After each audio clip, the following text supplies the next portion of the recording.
Hello बच्चों, let's read the question. So question says that consider titrations of potassium dichromate solution with acidified Mohr salt solution using diphenyl basically lamian as an indicator. Okay. Now the number of moles of Mohr salt required per mole of the dichromate is. So basically यहाँ पे हमें क्या करना पड़ेगा, N factor निकालना पड़ेगा और acidic medium में डाइक्रोमेट लिया गया। डाइक्रोमेट क्या होता है Cr2O7-2 और मोहर सॉल्ट। तो मोहर सॉल्ट बेसिकली क्या है, तो मोहर सॉल्ट को लिखा जाता है एज ए NH4 अमोनियम का sulphate NH4 whole twice SO4 dot FeSO4 dot of 6H2O, ये मोहर सॉल्ट है।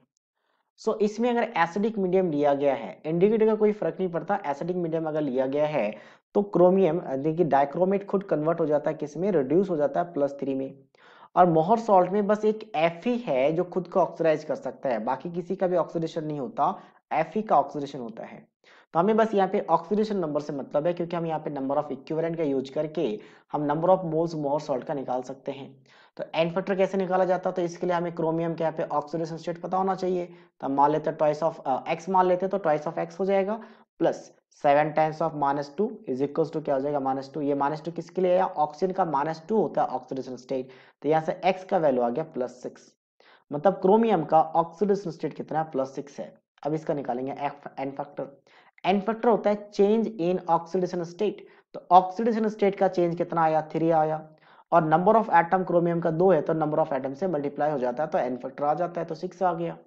Fe की बात करते हैं, चेंज इन ऑक्सीडेशन स्टेट कितना है, 2 से 3 चला गया तो 1 आ गया। ऑलवेज पॉजिटिव लेना है, मॉडुलस लेना है। और यहाँ पे अगर हम बात करें तो Fe का एक ही एटम है तो 1 आ गया, तो एन फैक्टर यहाँ पे 1 आ गया।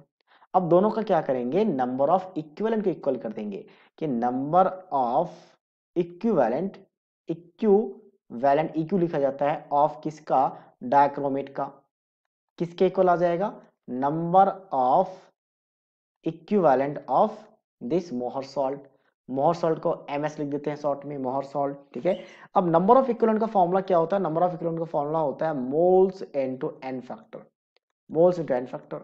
तो अब डाइक्रोमेट का मोल्स कितना लिया गया, पर मोल मतलब 1 मोल, एन फैक्टर कितना है इसका 6 है, इज इक्वल्स टू इसका हमें नंबर ऑफ मोल्स निकालना है, तो नंबर ऑफ मोल्स हम निकालेंगे और एन फैक्टर कितना 1 है, तो इसका मतलब मोहर सॉल्ट का कितना मोल चाहिए इस टाइट्रेशन के लिए, 6 मोल चाहिए। So that means option D is the right answer of this question. So I hope you understood it well, all the best.